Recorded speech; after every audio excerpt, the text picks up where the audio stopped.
So welcome again. Now I want to believe that you are doing well there at home, and that let's continue with our Form 3 work. And today we want to discuss on the second stage of cell division, or the second type of cell division, which is meiotic or meiosis. Now remember, in the first type of division, the one that we refer to as mitosis, we said it occurs in somatic cells. Somatic cells, if I may give an example, a skeletal muscle cell, a heart muscle, the kidney cells, those are examples of cells that makes up a body tissue, and therefore they are categorized as somatic cells. Now we said that in mitosis, the division leads to the formation of two daughter cells that have similarity in terms of genetic composition. Now, in meiosis, the division or the process of cell division occurs in sex cells, the gametes. It occurs in sex cells or the gametes.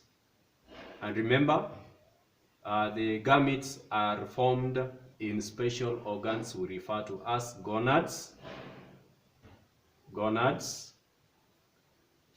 Now, for human beings, there are two main gonads that are involved in production of gametes. That is, for the male gonad is the testis that produces the sperm cells, and for the females, the female gonad is the ovary that produces the ovum. Of course, this process occurs once in every month for a mature female in a process that we call menstrual cycle. Now, when they are formed, the two, that is the male and the female gamete, they are formed as a result of meiosis. They are formed as a result of meiosis. Therefore, it is imperative for us to say that meiosis takes place in the gonads and leads to the formation of the gametes. That is, the male gametes and the female gametes. And actually later on, as we will be looking at the importance of this process, that shall come in handy.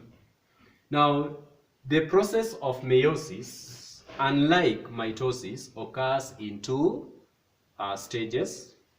Therefore, it is activities that occur in a nucleus in two stages, and that's why we refer to it as either meiosis 1 or meiosis 2.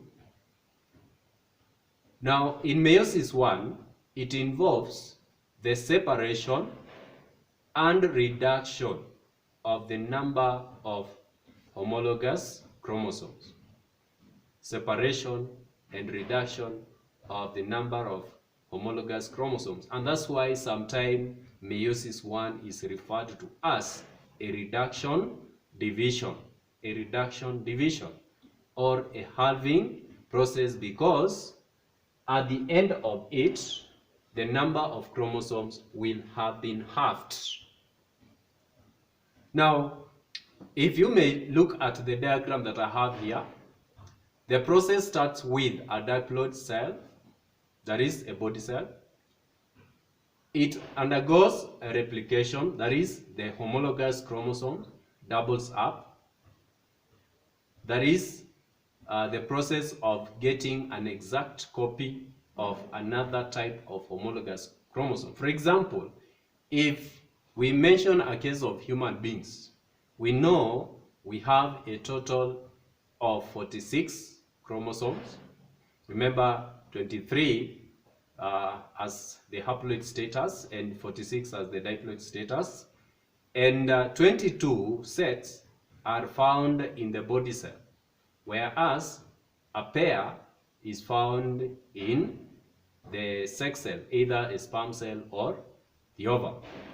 Now, for 46 sets of chromosome, as the cell undergoes the process of meiotic division, the chromosome number doubles up to 92. And the reason for doubling up is to ensure that the daughter cells that shall be formed, the two daughter cells that shall be formed, have the same number of chromosomes as in the parent cell, as illustrated here. So the 46 chromosomes now, and the 46, the cell having a total of 46, is the one that will undergo further process of meiotic division, that is during meiosis 2, leading to the formation of haploid cells. The 4 sets. These 4 sets are called tetrads. And therefore, in meiosis 1, we said it involves the halving of the number of chromosomes, or the separation of homologous chromosome, and then the entire product of meiosis 1 is channeled into the second phase of meiotic division, that is meiosis 2.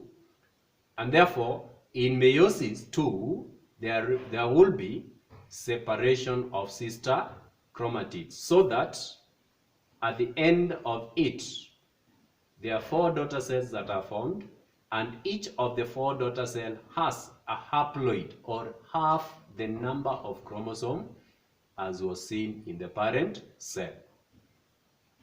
Now, meiosis also has 4 distinct phases, but remember, after one cycle completes, there is a resting phase. There is a resting phase that we refer to as interphase. Now, since we have said that meiosis occurs in 2 nuclear divisions, we denote the type of the division based on either it happening in meiosis 1 or meiosis 2. So if we mention about interphase, we will be looking at interphase during meiosis 1 and interphase during meiosis 2 in that order. So we have the 4 distinct stages. Remember, when we mentioned about mitosis, we gave an acronym to remind you of those processes or stages in which the order in which they come. That is by using the word IPMAT. IPMAT, and remember, I stands for interphase, P for prophase, and then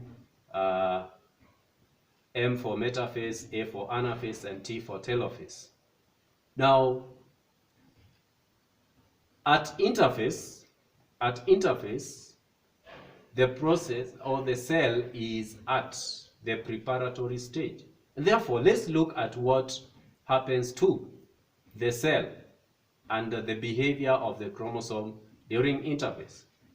For example, we said that the chromosomes replicate, and that's why in our example here we started with 46. We started with 46, then after the doubling we have 92. That process is the one that we refer to as replication, such that we have the same number of genetic material to the daughter cells as seen in the parent cell, 46 against 46. Now, that process is the one that we refer to as the replication. Remember, it is the doubling of the number of DNAs and even the sets of chromosomes. And remember, the chromosome is the structure that carries the DNA. And then, number 2, activity, the centrioles pair, and then they replicate as well. Remember, for plant cells, the centrioles are absent, but in animal cells, the centrioles are present. And this is one way in which you can be able to distinguish and note whether it's a plant cell undergoing division or an animal cell that is undergoing division. That is, you check on the presence or the absence of the centriole. It's important also to note that since the plant cells lack the centriole, the Golgi bodies takes up the role of synthesizing the spindle fibers.